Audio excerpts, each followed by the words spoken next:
Mas o problema que cresceu ao longo de 9 anos é basicamente este, que eu confiei nas Escrituras como o único fundamento para a minha fé e para a fé da minha congregação, como a maioria dos protestantes fazem. Eu acredito que a Bíblia é a palavra inspirada infalível de Deus e que ficou claro que então ela poderia nos guiar para tudo o que precisávamos saber sobre nossa fé em Jesus Cristo. O problema foi que comecei a perceber que minha inclinação presbiteriana nas Escrituras era bem diferente dos outros ministros protestantes que eu conhecia, que eu via na TV, ouvia no rádio, que também acreditavam que a Bíblia é um guia confiável suficiente para a fé. O que há de errado? Se a Bíblia é tão clara, por que meu ensino presbiteriano sobre o batismo, salvação, justificação da fé, a ordem da igreja, minha ordenação, como aconselhar se a Bíblia era tão clara? Então, por que havia tanta confusão? Minha conclusão foi que o problema era comigo. Eu não tinha orado o suficiente, eu não acreditei o suficiente, não escutei o suficiente, não estava aberto ao Espírito Santo. Não poderia ser a Bíblia. Não poderia ser protestantismo em geral ou especificamente minha fé presbiteriana, embora eu visse falhas. Mas acabei de ver que o problema se manteve na prateleira até que depois de 9 anos me incomodou. E a razão deste versículo tornou-se um abridor de olhos para mim foi porque eu pensei que esta versão simples de Provérbios fosse uma expressão clara de nossa caminhada com Cristo. Confie nele com todo o seu coração. Apoie-se em seu próprio entendimento. Em todos os seus caminhos reconheçam e ele dirigirá seus caminhos. Faz sentido. Exceto que eu conheci outros cristãos que também confiaram, por exemplo, nesse versículo, mas seu sistema de crenças era radicalmente diferente. Eu acredito na Trindade. Outros crentes da Bíblia não acreditavam na Trindade. Eu acredito que o batismo é necessário. Outros crentes da Bíblia não acreditam que o batismo seja necessário. Como então eu poderia ter certeza de que estava confiando completamente no Senhor com toda a minha vida? Como posso ter certeza de que não estava de fato me apoiando na minha própria interpretação, quando era diferente de todos os outros? Como eu poderia ter certeza de que a maneira como eu estava vivendo e ensinando não estava de fato levando as pessoas a reconhecerem a Deus? Em oposição, talvez, à minha construção de quem e o que Deus é. Quanto mais eu lia, na verdade, mais confuso eu ficava. Eu amo Jesus. Eu queria ser um pastor fiel, mas como posso ter certeza, aos olhos do meu Senhor e Salvador Jesus, de que o que eu estava ensinando era verdade? Eventualmente decidi que se eu não pudesse ter certeza do que o que eu estava ensinando era verdade, eu não deveria ser um pastor. Veja, novamente eu assumi que o problema era comigo, e não em qualquer coisa nas Escrituras ou mesmo na minha fé protestante. Eu renunciei como pastor, pensando que pelo menos eu serviria ao meu Senhor Jesus o melhor que eu pudesse, mas eu não estaria na posição de possivelmente enganar os outros.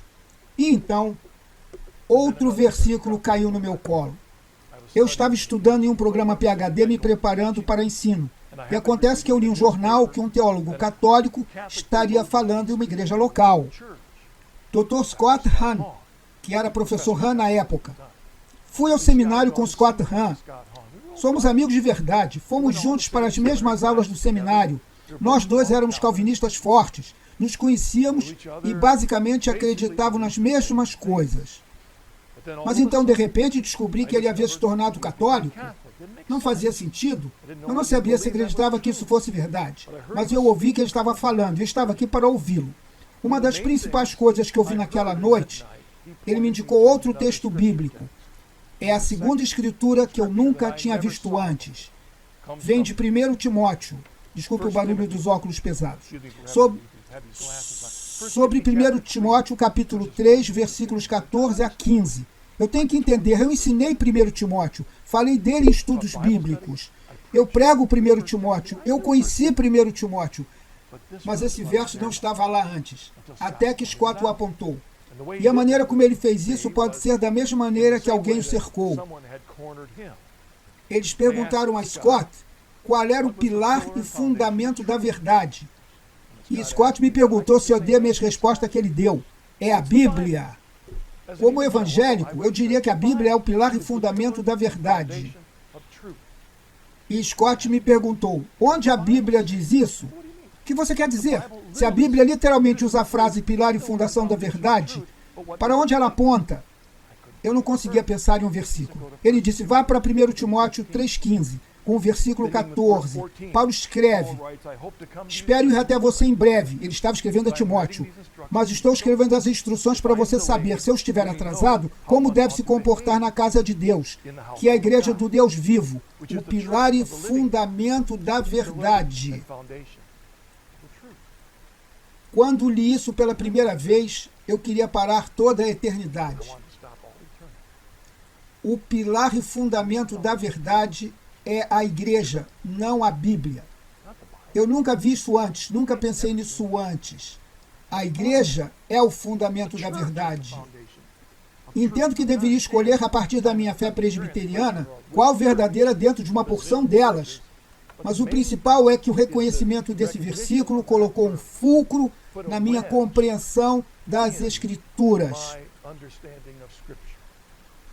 A partir daí, me levou a um grande estudo das Escrituras, o que a Escritura diz sobre si mesma. E a verdade é que a Bíblia, em nenhum lugar, afirma que o único fundamento da verdade é ela. Não ensina só a Escritura. E então percebi, em meu próprio estudo, que muito disso me fez olhar para mim mesmo. E vejo que não há cristão, não há cristãos, não há denominação cristã que de fato opere na sola Escritura. Todos olham para a Bíblia através de seus próprios óculos tradicionais, seu próprio conjunto de categorias. Como me disse um protestante comentando antes, ele disse que as pessoas vão à Bíblia para encontrar a verdade, mas na verdade só encontram o que querem encontrar. Eles usam as Escrituras para apoiar o que eles já acreditam. Quando reconheço, me senti ainda menos digno de estar no papel de liderança de alguém, porque agora em quem confiarei? Se eu não posso confiar nas Escrituras como único fundamento em que confiava, qual igreja? Bem, então outro verso, o terceiro versículo que eu quero mencionar essa noite, saltou daquele livro, 2 Timóteo 3, 14 a 17. Este é o versículo que, como protestantes, sempre usamos para defender a sola Escritura. Vou ler o início do versículo 16. Toda a Escritura é inspirada por Deus e é útil para ensinar, repreender e corrigir, treinar na justiça, para que o servo de Deus seja perfeitamente habilitado para toda boa obra. Usamos isso primeiro para defender, porque podemos nos apoiar em todas as Escrituras para o fundamento da verdade. A realidade é que quando Paulo escreveu essa Escritura, ele não estava usando essa palavra Escritura para significar o livro que agora chamamos de Bíblia. Quando ele estava escrevendo essa Escritura, ele só poderia estar se referindo ao Antigo Testamento. Quando essa percepção veio à minha mente, percebi que tenho usado mal esse versículo para dizer algo que Paulo nunca quis que significasse. Também não diz nesse versículo que somente a Bíblia é o livro confiável que podemos usar para seguir a Deus. Diz que todas as Escrituras, na época significando o Antigo Testamento, são inspiradas por Deus e proveitosas para o ensino. Por isso pode ser dito sobre muitas outras coisas também. Não se limitou apenas às Escrituras. Novamente, isso estava prejudicando minha compreensão fundamental da sola Escritura. E então, o quarto versículo, que eu nunca tinha visto antes, entrou novamente. Este veio do meu amigo Scott. É da 2 Tessalonicenses, capítulo 2, versículo 15. Eu gostaria de poder expressar a você como me senti quando vi pela primeira vez esse versículo. Segue assim. Portanto, irmãos, mantenham-se firmes e mantenham as tradições que lhes foram ensinadas por nós, seja de boca em boca ou por carta. Antes de mais nada, temos de entender que, como protestante evangélico, eu não usava a palavra tradição com muita frequência. Eu olhei para aqueles textos que diziam: não se apoie nas tradições de homens, evite as tradições, E essa é uma das razões pelas quais, durante a Reforma Protestante e depois dela, a ideia de uma tradição confiável foi descartada. A igreja foi expulsa. A tradição foi descartada. A única coisa que restou foi a Escritura. Mas Paulo diz para manter as tradições. Há uma série de escrituras que eu não vi, onde Paulo enfatiza a necessidade de manter as tradições. Mantenham o que a eles foi ensinado. Na verdade, voltando um pouco atrás, eu mencionei 2 Timóteo, capítulo 3, versículo 16 e 17. Nos versículos logo antes, Paulo diz: Tu, porém, permanece naquilo que aprendeste e de que foste inteirado, sabendo de quem o tens aprendido, e que desde a tua meninice sabes as sagradas escrituras, que podem fazer-te sábio para a salvação pela fé que há em Cristo Jesus.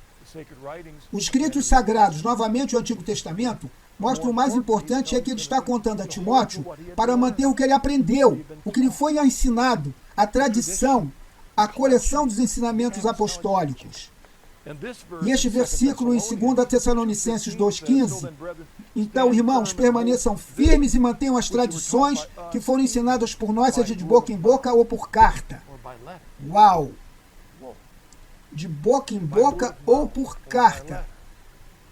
Tradição sagrada é ambos. A tradição oral que Cristo ensinou a seus apóstolos naqueles dias, ensinou a seus seguidores, foi que eles ordenassem como bispos e sacerdotes que deveriam transmitir oralmente e depois na forma escrita. De fato, quando você lê as cartas de Paulo, percebe que sua mensagem preferida de entregar a verdade era oralmente.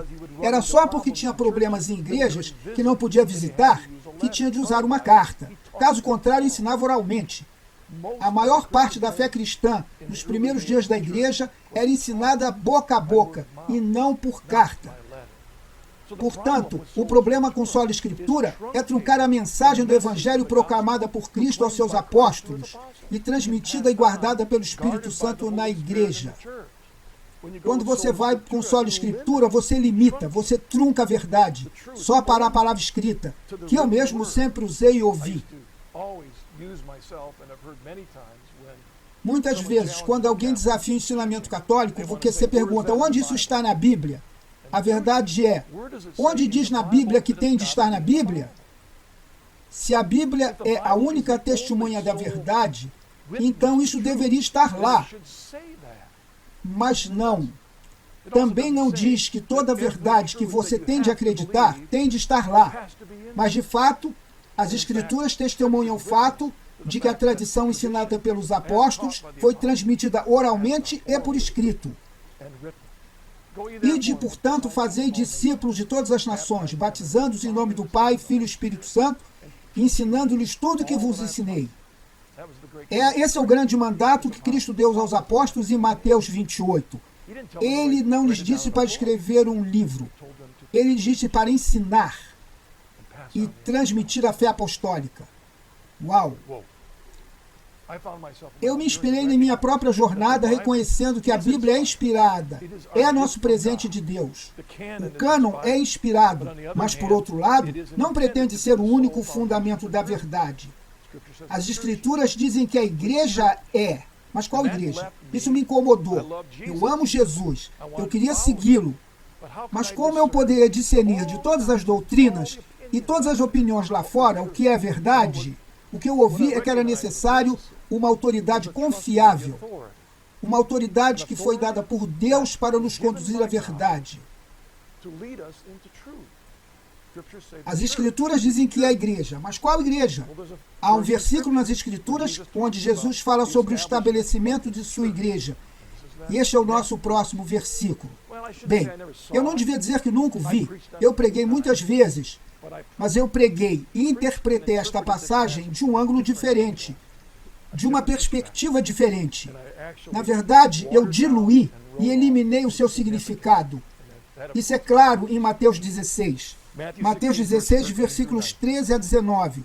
Jesus respondeu a Pedro: Bendito és tu, Simão Barjonas, porque a carne e o sangue não te revelou isso, mas meu Pai que está nos céus, eu te digo que és Pedro, e sobre esta pedra edificarei minha igreja, e os poderes da morte não prevalecerão contra ela.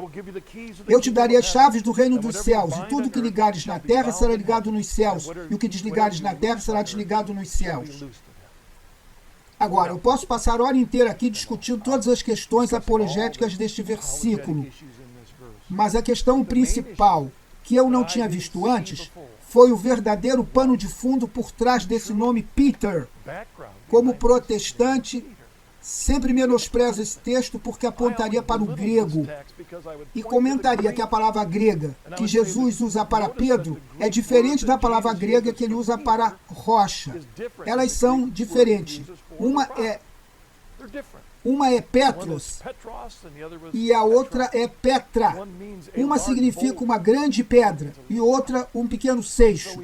Então usamos isso para minimizar o que Jesus estava dizendo.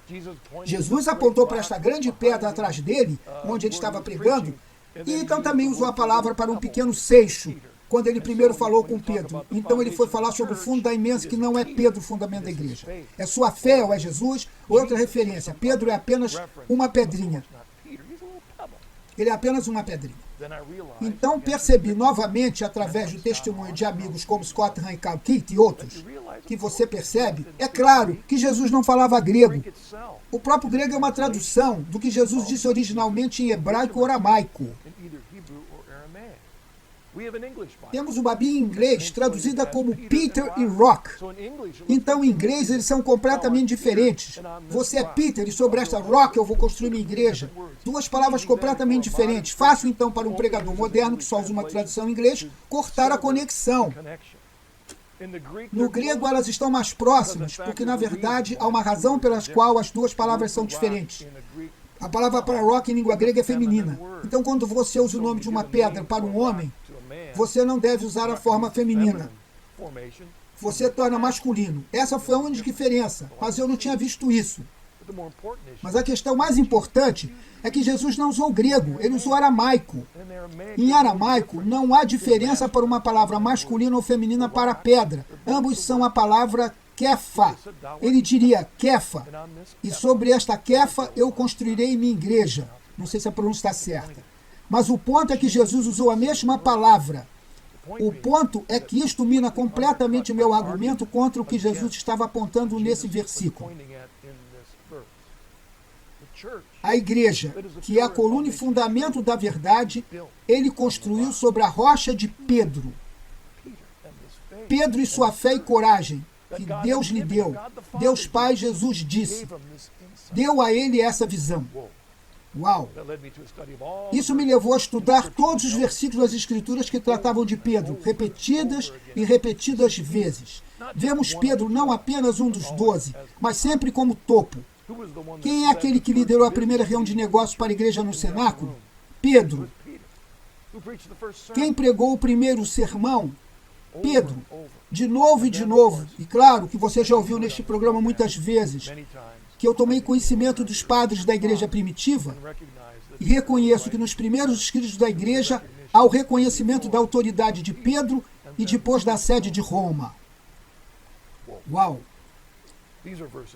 Estes são os versos que eu nunca vi, mas uma vez que reconheci a igreja da autoridade estabelecida em Pedro, então a maioria das outras questões começaram a se encaixar. Há outros versículos que eu poderia mencionar que tratam da autoridade. Por exemplo, João capítulo 14, 15 e 16.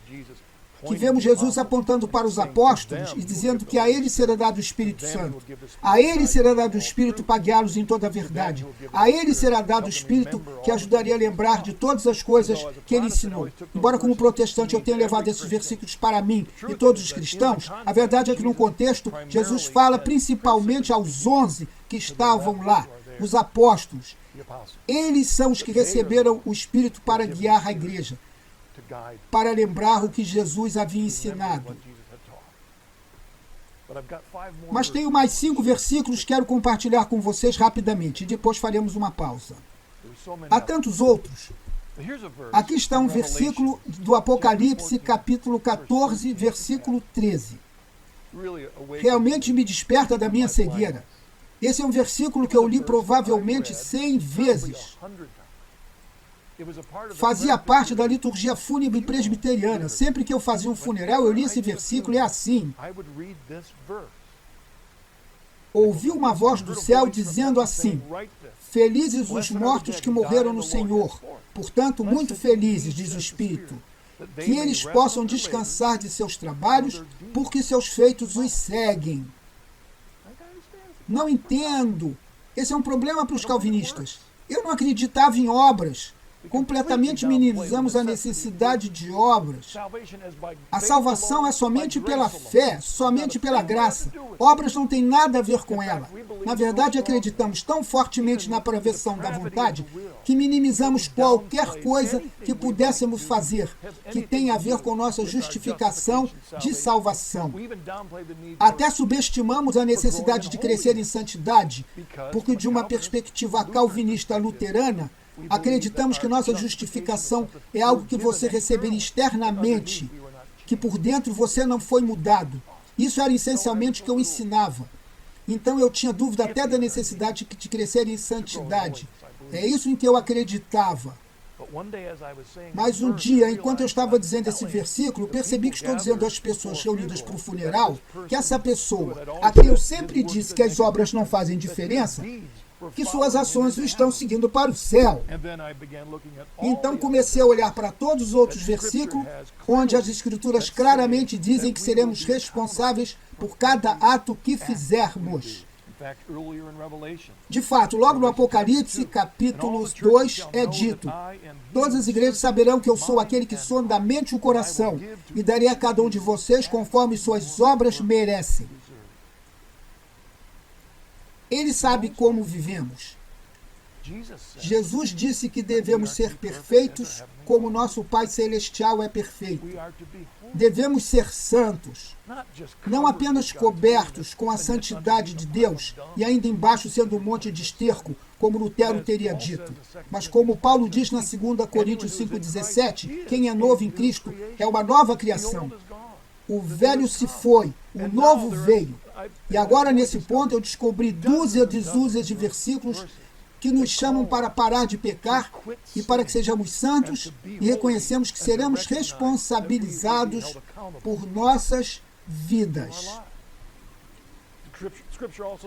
As Escrituras também dizem que nos foi dada a graça que nos permite ser arrependidos e para mudar. Mas essas não eram coisas que eu costumava ensinar. Essas foram coisas que descobri em minha jornada para a fé católica. Então, um sétimo versículo me chamou a atenção. Romanos, capítulo 10, versículos 14 a 15. Esse é um versículo que muitas vezes usamos no mundo protestante para construir o argumento por trás do entendimento da nossa ordenação.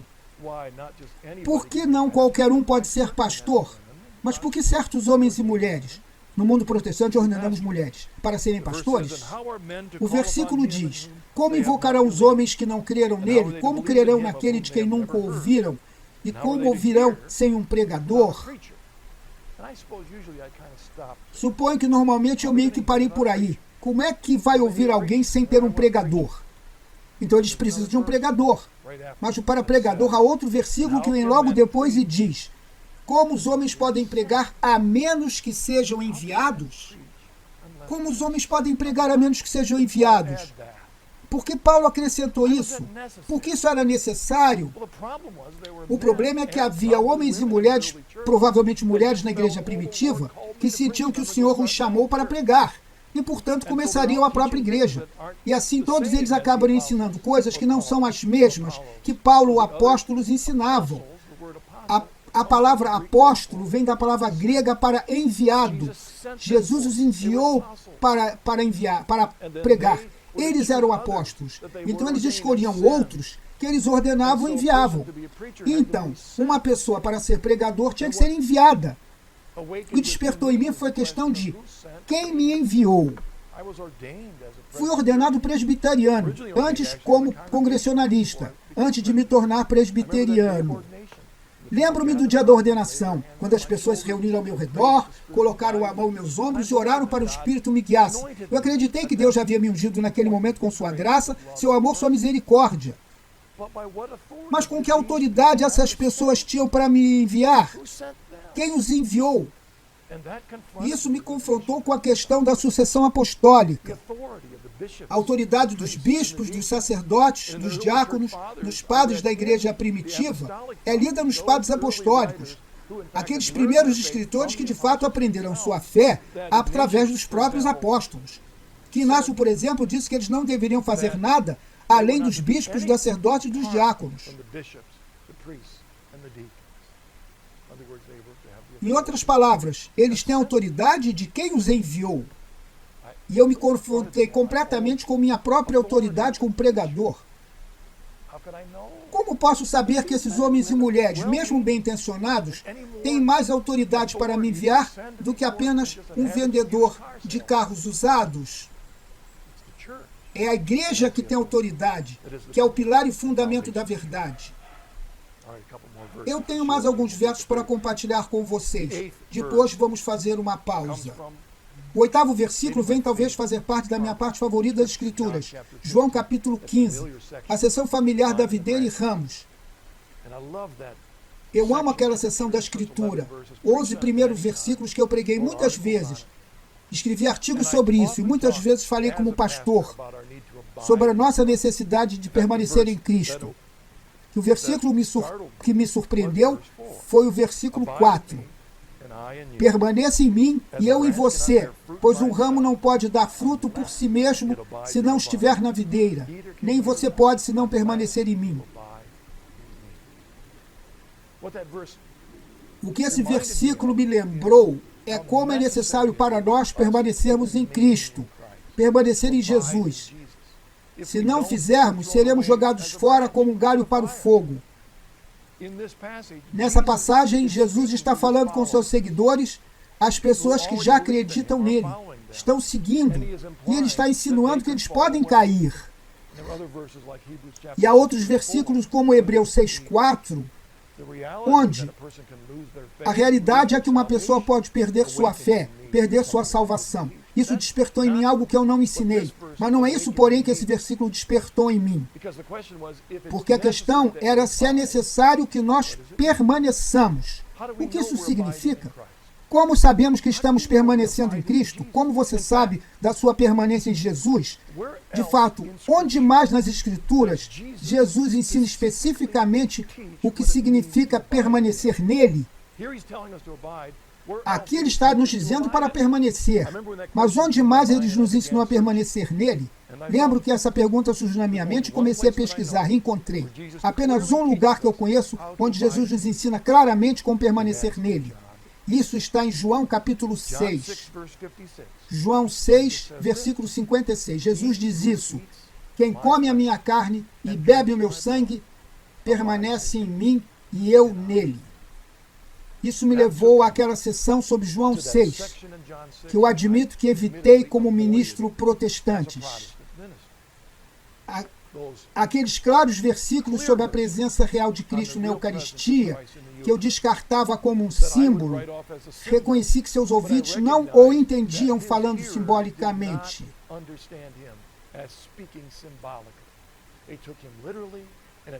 Eles o tomaram literalmente. Isso os incomodou tanto que a maioria de seus discípulos o deixou.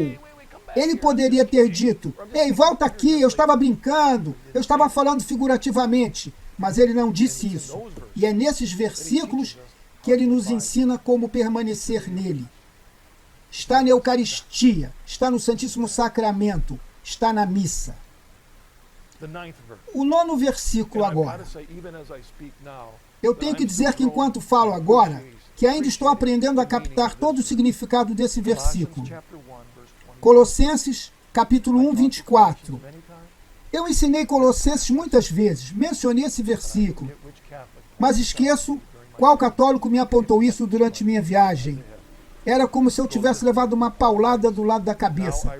É assim que Paulo escreve: agora me alegro nos meus sofrimentos por vós. Na minha carne completo o que falta, a aflição de Cristo pelo corpo, que é a igreja.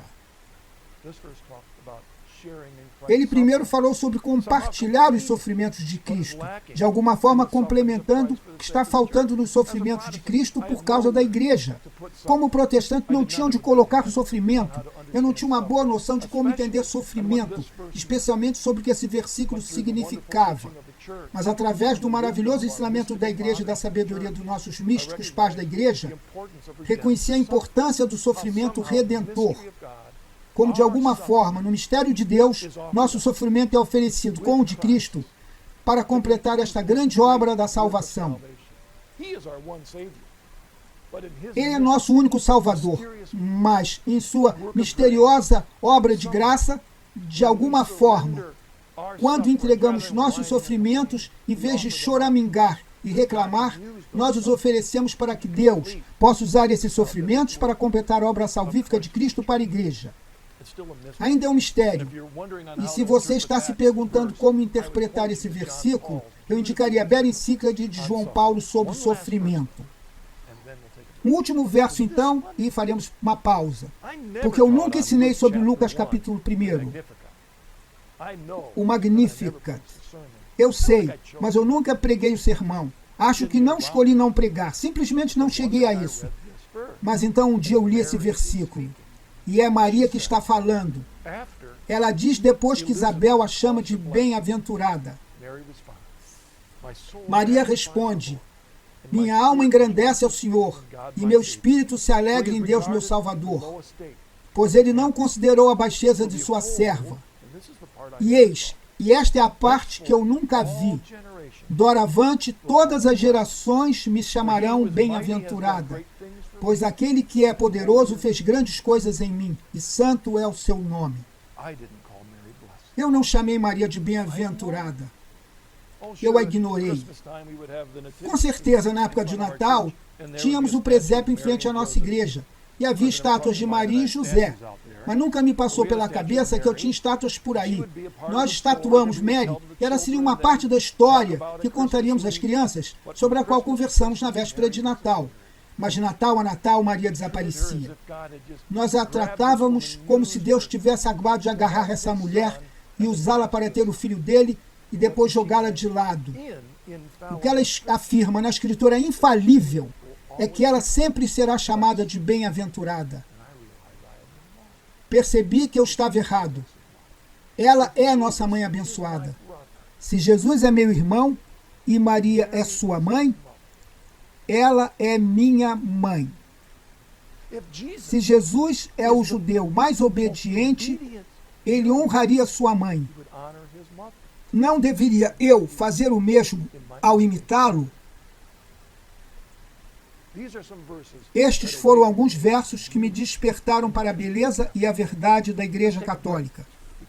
E agora uma pausa.